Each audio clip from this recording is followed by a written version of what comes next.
Hey guys, if you don't know who I am, I'm Savia Rocks, and I help people tell their stories, stay inspired, and get educated as they find the pride of who they are within creativity, but most of all, without judgment.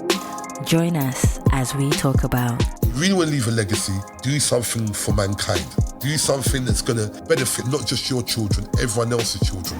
I think our job as humans is to become the person we were born and peel away the cultural stuff that was given to us, the trauma, like peel away the stuff that changed us or that was thrown on us or made us small or made us go off track. The biggest thing I've always found is when people think they know so much, then they start knowing so little. And I'm making the right choice, and I'm showing up for myself, and I'm showing up for what matters in life. Sometimes I think that trauma doesn't always have to be a bad thing. I think trauma can help you make choices in your life that turn something that started bad into something beautiful. So guys, welcome to season 7 of the Us People podcast with Savia Rocks.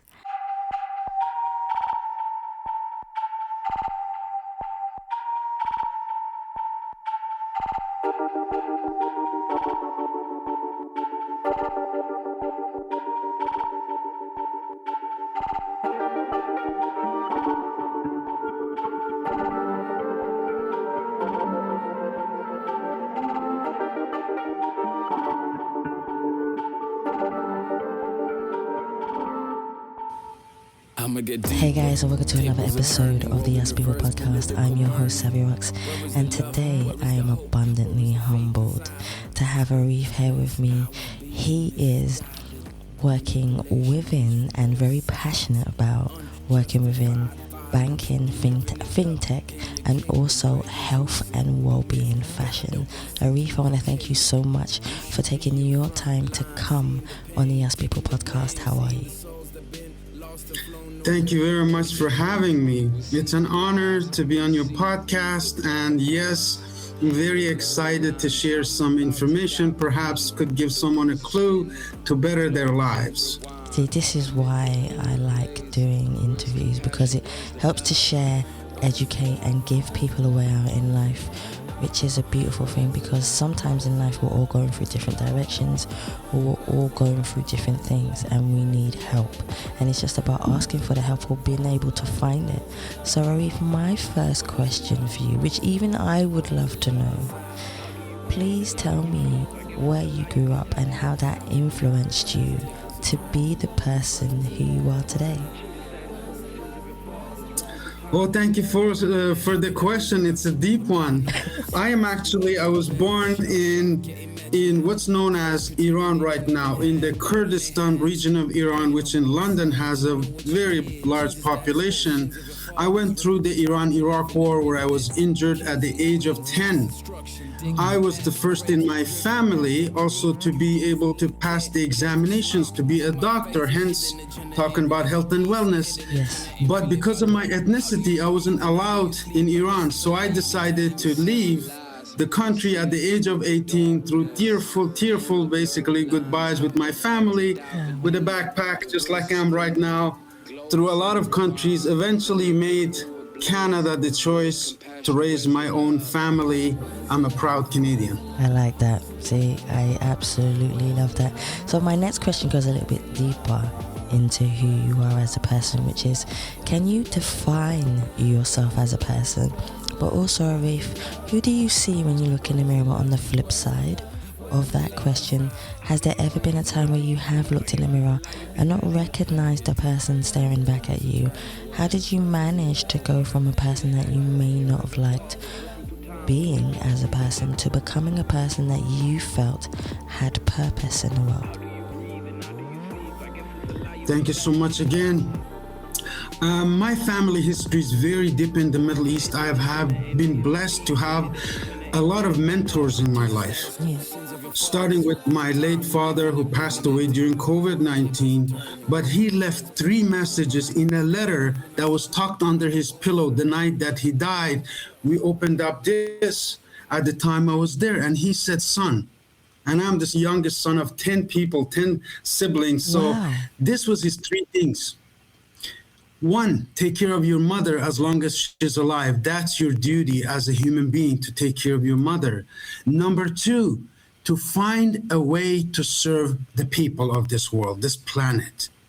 And number three was to make sure that you don't leave your children behind. I have two beautiful children in Canada, and to make sure that they're guided, that they're enlightened. Yes, Savia, there's been so many dark moments in my life. 5 years as a refugee in Turkey, in Germany, in Sweden, and so many in Iraq, eventually ending up in Canada, where I built a home and raised a family. See, this is what I mean about all of us. We never know what someone is going through until we have an open-hearted conversation with them. And this is the key, is communication, but also having the gratitude to be able to have that communication, which is so important, which is so important. So, Arif, my next question for you is, see, I would love for you to be able to tell us a bit about what you do and break down what you do. For example, I know your passion is in banking and fintech. So let's start there, for example. Can you explain to us exactly what that is and what it entails, but also your passion behind it? Absolutely. As I graduated, let me go back a little bit in history, Savia. I graduated from an American university in Canada. Yes. And I was basically, before I start my career, I sat down with a beautiful lady like yourself, a career advisor, as if you will. Yes. She asked me, what do you want to do with your life? And I said, you know what? I have a family overseas and I'm raising one here. I would love to connect with my family globally. And she thought about it for a moment and she said, one of the best ways to go is to go into business. So I took her advice, graduated from business school. I was a financial advisor in Canada for 10 years, sitting down with families, knee to knee, showing them how to save some money, protect their families, and that became a part of my past. Later on in life, in 2013, my mother had a heart attack. So it awakened the doctor in me, and I had to go back to my home country to visit my mother as the last time.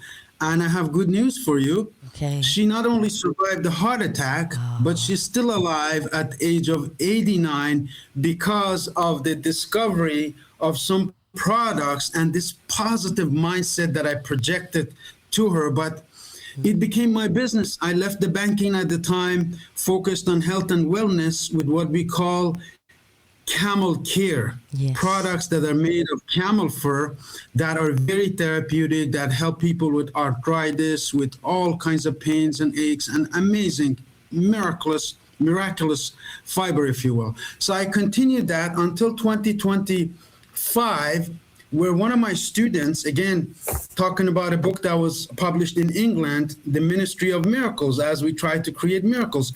I was teaching from this book.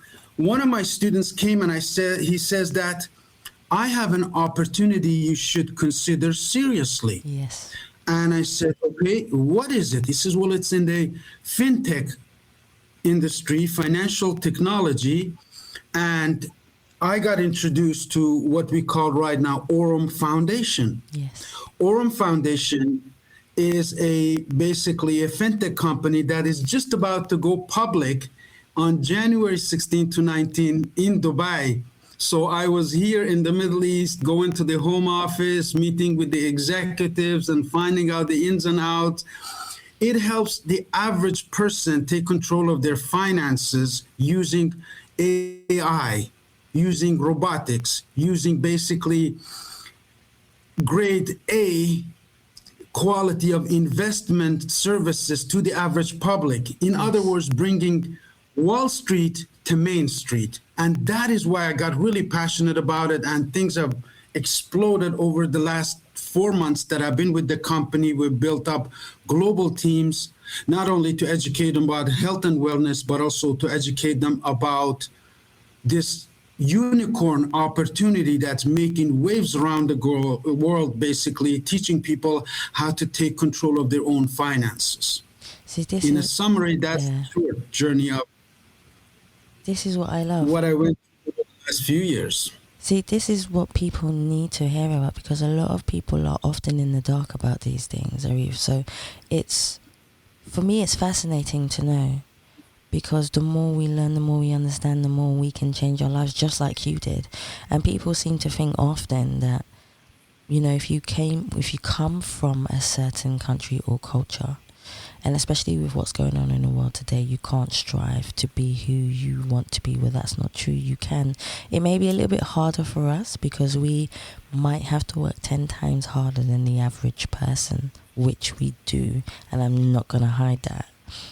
But at the same time, there is something magnificent, and there is this ambience of gratitude within it, that when we receive it in such a way that we're humbled.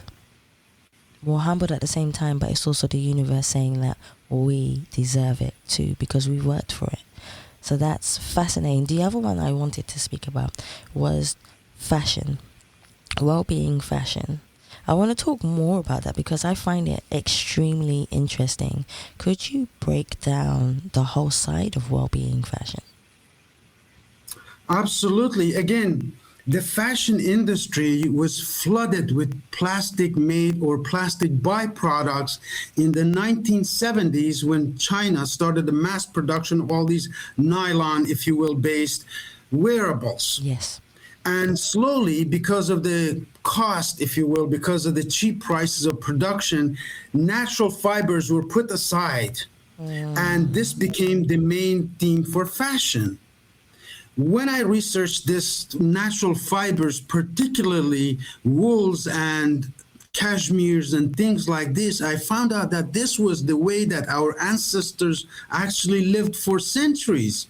We never used nylon t-shirts or things like this. Yes. They wrapped themselves in natural fibers that healed the body naturally. So recently I was in Saudi Arabia, one of the countries that is right now rising in technology, in all kinds of advances, and we partnered up with a company there to make these products available to the public globally. Yes. So we started a factory in Mongolia, of all places, in 2016, and I've spent months there, studied the natural fibers. Camel fur is one of the wonders of this world in natural healing, without taking pills, controlling your pains.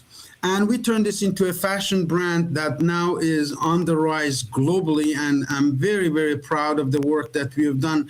Like you said in your comments, there is a possibility to be the person that you exactly want to be, yet it comes with a lot of pain. It comes with a lot of hard work. I mean, it wasn't easy. But I'm so proud of the work that our team put in it. And now it's just running on automation because the AI has changed the world. And we're using these technologies to be able to bring this message to the masses. And I'm so grateful for having this conversation with you, because many people who had no clue will be enlightened of the power of healing with natural fibers. That is my main passion.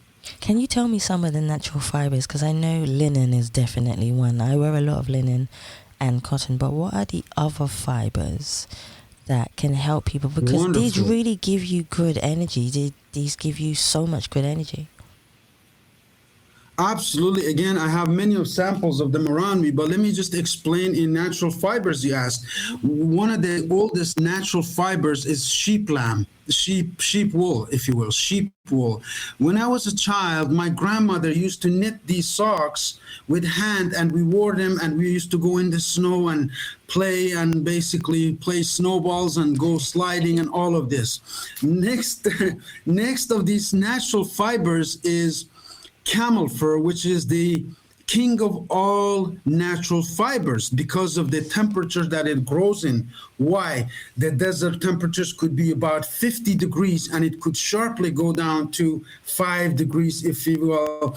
And this fluctuation makes it curly and hollow. So this hollowness is breathable, and this curliness micro massages the body where it helps natural healing.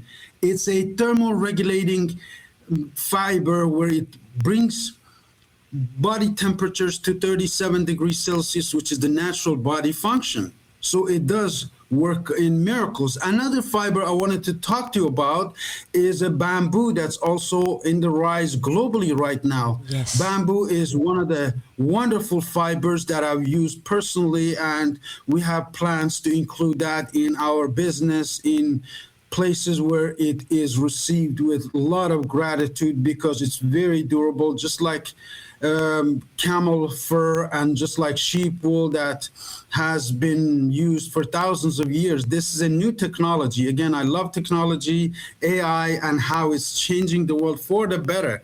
Initially, the internet and all of this information based on mass production misled people to the places that we didn't want to go. Yes. Wearing nylon-based products, wearing basically or eating foods that are not good for our body. But now, thanks to people like yourself, people are waking up. These podcasts are amazing to bring awareness to the public.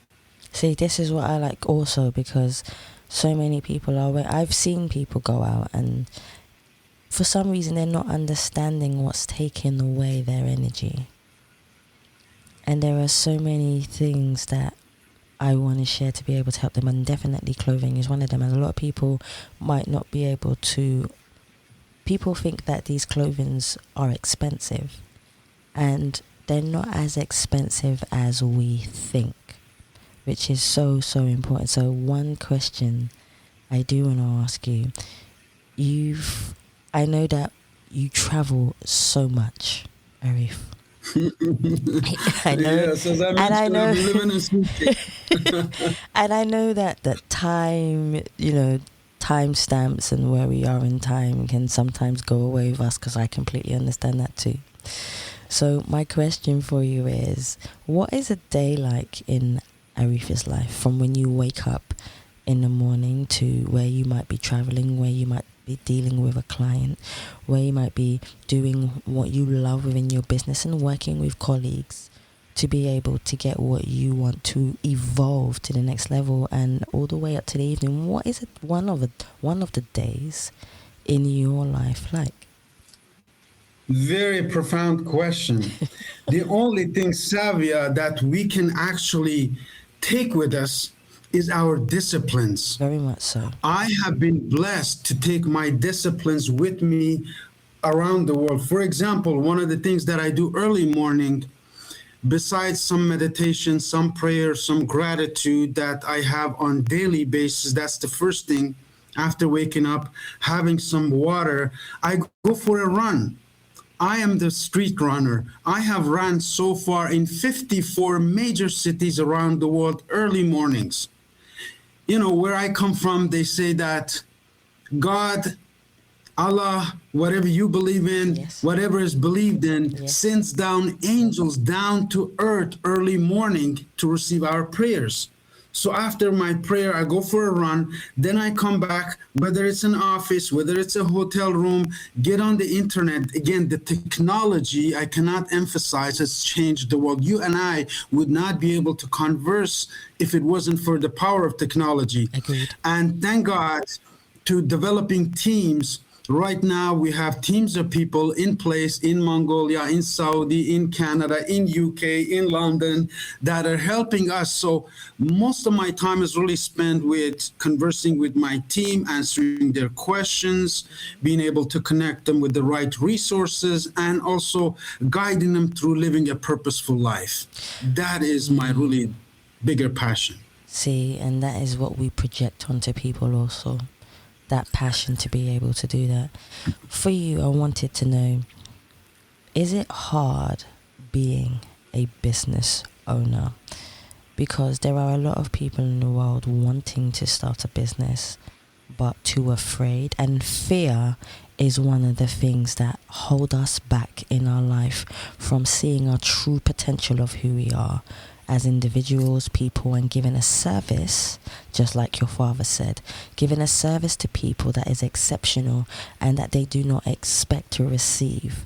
So my question to you is, from your perspective and professionalism of what you do, what is it like running a business, and what are the challenges of being a business owner? Again, asking if this was tough, I have to let you know that people have to decide for themselves to choose their tough. Yes. I worked in the corporate world. I work in the corporate world for the first 6-7 years of my life, like the counselor guidance, education counselor told me, you can work for a corporation, get the experience, and then start your own business. Yes. So, yes, it's been absolutely tough, but I choose to go through that toughness for a short period of time. 6 months, a year, 2 years, 3 years, if your business survives, until it takes roots where you can enjoy the benefits and do the things that you truly love. Yes. Because the purpose here is not money. The purpose of a business is to help people. And that is really what's been my passion. Anybody who is passionate about people should start a business. Yes. Yes, it's tough, but thank God there are mentors, there are coaches, there's people like yourself who bring information to us, who guide us, and who help us get into the next level. And this to me is completely awesome. So my next question goes into the power of words, which is so extremely important, because what we say manifests into the world, which me and you know abundantly. We've been around each other long enough to know that what you say and how you say it manifests into the world and our actions also. What was your earliest experience of understanding that there is power in language and words? Again, one of the biggest influences, as I said, was my father, who was a tribal leader, tribal head in Kurdistan, and he took me with him to all of these meetings. And there was a system in this place, and I learned to speak last, because he always asked everybody's opinion, listened to them carefully, and I learned the power of communication was really in listening. Yes. Not in talking. Yes. So in listening with intention to find out what the person's talking about. Again, communication became a tool that I've used to pass through government regulations, to business meetings, to sales and marketing, to fintech. Again, communication could be a key once we learn how to communicate in a business language, if you will. See. And really, the business language I talk about is the business of language of love. If you love people, you will get good at what you say, because it has a different tone to it. People can tune in to the energy, and they find out that you have a purpose, or you're just trying to make a sale. Exactly that. The next one we talk about is success. Success can be defined in so many ways. It could be waking up in the morning, it could be fighting cancer, it could be passing your driving test, it could be starting a business. But from your perception, what does success mean to you? Success to me comes down to service. Like the words of my father, find a way to serve the many. Success in definition is doing what you want, when you want, with whoever you want, and having no basically restrictions about money, about the way you communicate. So success is a full circle of all of these areas of life that need to enhance together. That to people like yourself, I am a very big fan of podcasts. I listen consistently to mentors, to coaches, to help my communication improve. And success has a language. Yes, success leaves clues. Yes. Success does leave clues. And if we tune into it, we learn from the people who have come before us, we can also follow their footsteps. Very much so. It definitely very much so. This is why I like it. So my next question for you is, what is the best advice you believe along the way? And I know that in life, we grow, we change who we are as people. We learn to adapt, and I understand that. But what is some of the best advice? And I have a feeling I know what you're going to say in a way. What is some of the best advice you believe in your life that you have received from people who have helped you and given you a chance so you can become the person that you want to become? I really appreciate it. Again, some of the people that have helped me has been the mentors that have taught me that failure is never final. Yes. Neither is success. That is so true. If you've had a heartache, if you've had some challenges in your life, understand that that's not the end. It may be a redirection. Yes. And a person like me should be, and everyone should be, open to divine intervention. What I call divine intervention is sometimes we want things to go on our schedule, to go in our direction, and God will direct you another way. So listen, that was heading to an abyss. That was heading to a danger. I am redirecting you. And because of lack of understanding or lack of gratitude, if you will, we persist in going the wrong direction until we're guided into going into the right direction. And that is really where all of the advice that I can give regarding success and failure, nothing is final. Yes. And it can change at any point. It's just a lesson or a redirection. Yes, I totally agree with that. I've been through that many of times.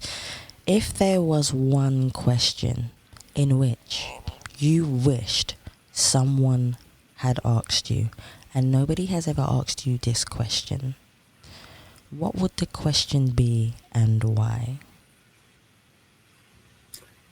That's a very good question. The question would be, what are you first at? What did you do first? Because we're always reinventing ourselves. Yes. You may be the first one in your family to start a podcast. Yes. So if somebody had asked me, what are you first at? What were you first at? I have a list of things that I can tell that I was the first in doing this, doing that, doing this. Why? Because I always worked on me.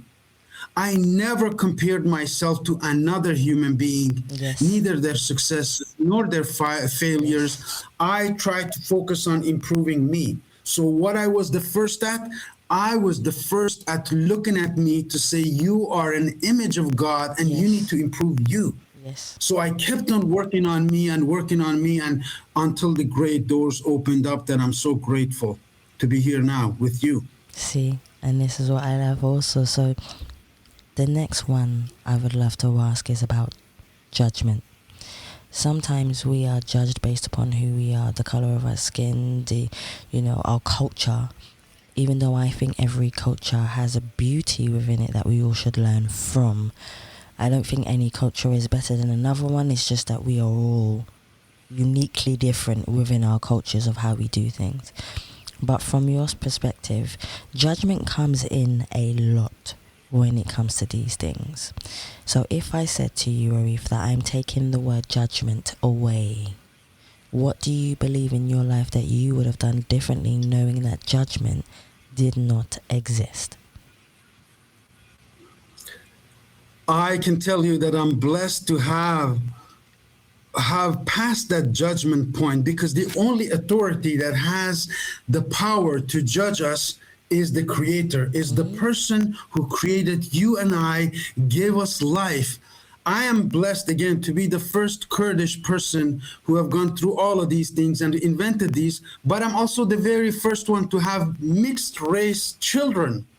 Again, it was a yes, it was a passing that judgment point that I didn't even care if my family liked, if I was basically married to a darker skinned person or from a different race or from a different religion or from a different country. Yes. To me, the only judgment comes from our Creator, and He has no judgments by mankind, because we were all created equally in His image. Yes. Yes. I believe that very, very much so. So when was the last time, Arif, that you felt totally at peace with yourself? I have a feeling I know what you're going to say. Thank you so much. Well, I am blessed to feel at peace every single morning. Why? I have a gratitude journal. Yes. I write down all of the things that I'm grateful for on daily basis. I write down what is the blessing in my life. And if I go through this list, I can tell you that every single day I write them and rewrite. And that's how you open up the gate to miracles. Even in tough days, I wrote down, thank you for this tough day. Today I learned A, B, C, D.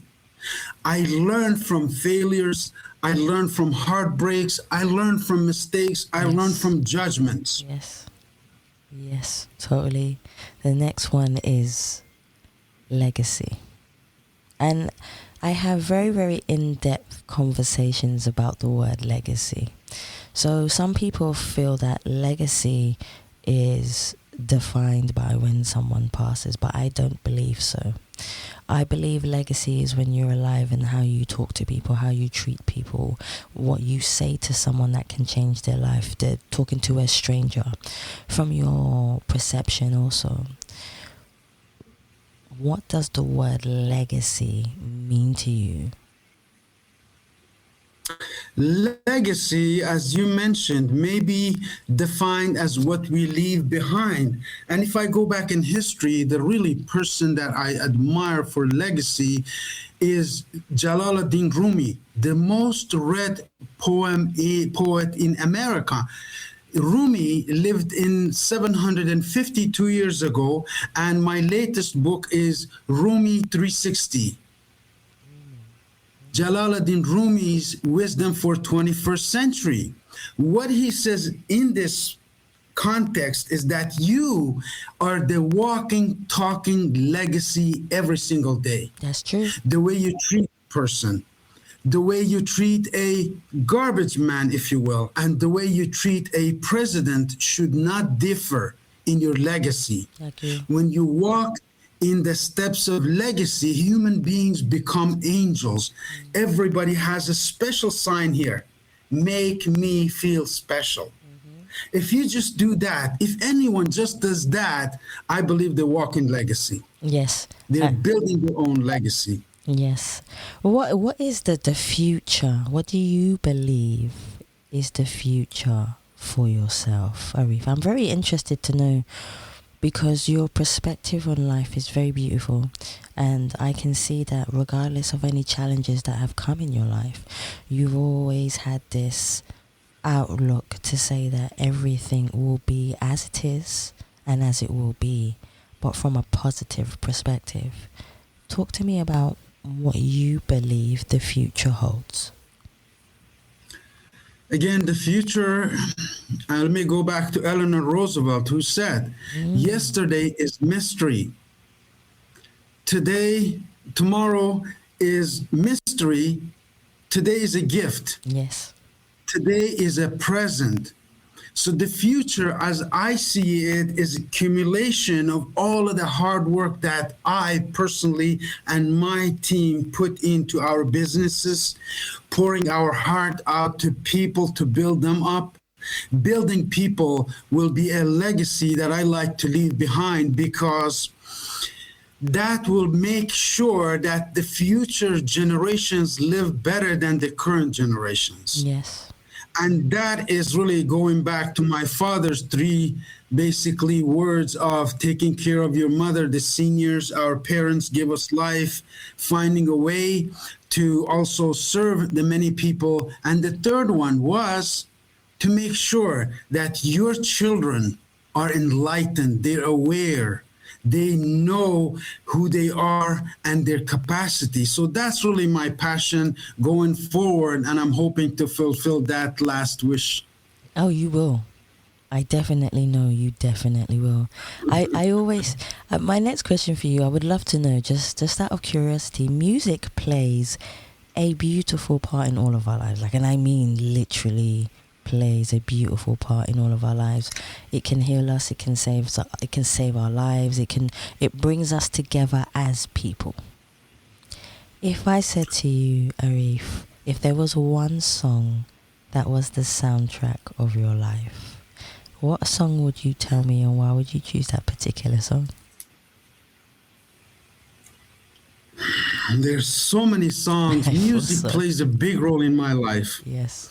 I biculturally have grown up with the Kurdish music, which was cultural, but then I got to learn English and the Western.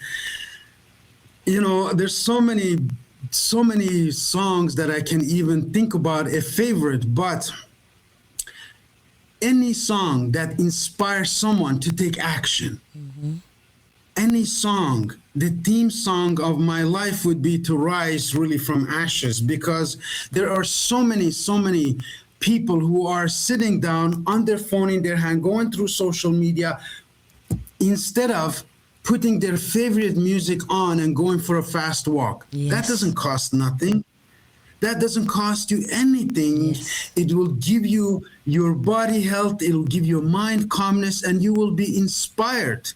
Yes, I agree. I love to listen to inspirational songs. There's so many of them. Avicii of Sweden was one of my first basically favorite artists that I listened to, that also passed away, but he's got so many inspirational songs. I listen to him daily. There's so many great singers from around the world. Tracy Chapman, there's so many of them. I can't pinpoint a song right now, but there are many inspirational people that have impacted my way of thinking, and I listen to music daily just to give myself that little extra push when the times are dark. Music can save you. Yes, it sure does. Many of times it sure does. So I've only got 2 more questions for you, but I'm really interested in this second to last one.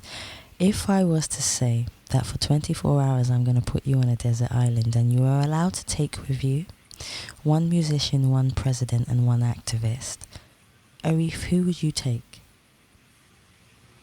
Oh, president, it's very clear. I would take Abraham Lincoln. He's one of my favorite presidents of America that changed the world, the way that people thought about each other, and he paid a price. And if I was to take a book with me, it would be probably a spiritual book. Depends on the religion. Christianity is the Bible. If for Muslim, it's the Quran. I like to read and find out what's inside of this. Okay. And if it was possible, I would love to have a pen and paper with me on that island. Oh, you can have one of those. Yeah, you can have that.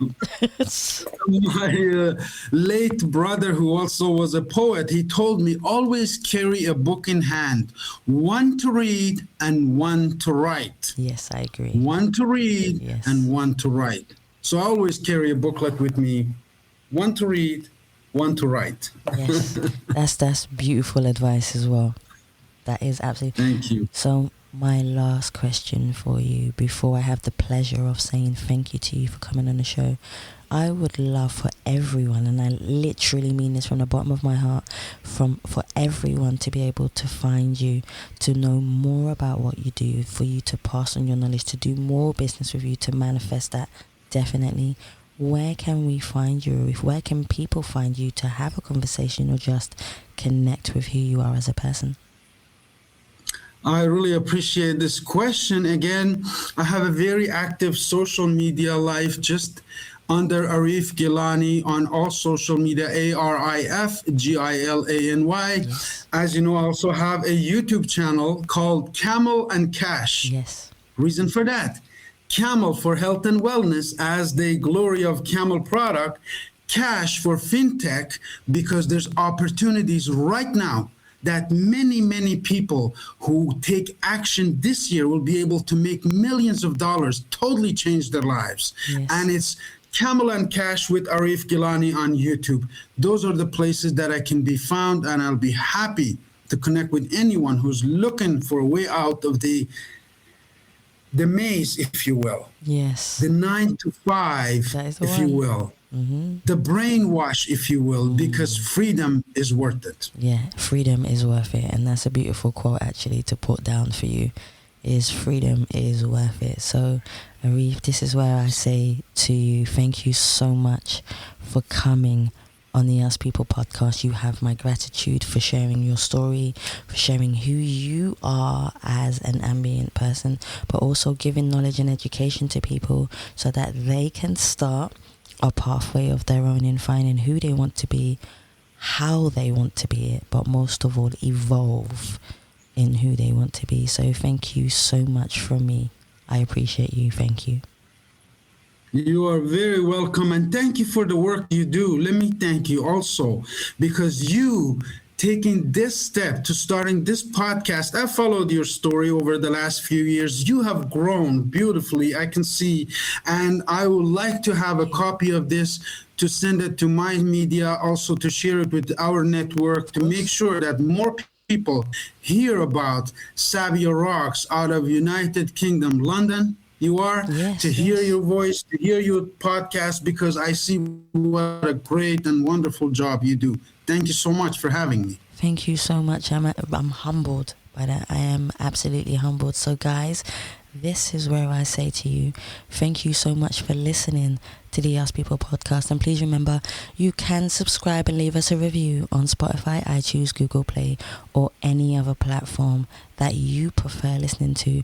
Please also remember, you don't just have to listen to the most recent episode of the Ask People podcast. You have a beautiful 7 seasons now to go through and find any episode that resonates with you and that can help educate you, or even just listen or inspire you so that you can feel uplifted in what you want to do and how you want to do it. And also you can go onto the Savia Rocks website, where we write inspirational stories and where you can listen to these episodes. You can also go into the Savia Rocks website also, where they are linked together, where you can see myself and what is growing, what is moving forward in the world. And this is the best part, where I say thank you so much for listening. Stay happy, stay positive, and as always, please continue to be kind to one another. Take care. I'ma get deeper, tables are turning, world in reverse, political burning. Where is the love? Where is the hope? Where is the faith inside? It's been misplaced, power being misguided, manipulation used for both sides, unjustified violence. You living it up in your kingdom, where you're using the misguide that wants to do your killing. You should be in front line, seeing the pain, taking the blame, seeing the souls that been lost and flown away. Where's the truth? We see the lies, we see through the darkness and the blurry lines. I'm about to dive in deep, the wheels are spinning, globes in rewind, political ablaze. Where's compassion? Where's the love? Where's the love? Where's the love? Where's the love? Where's the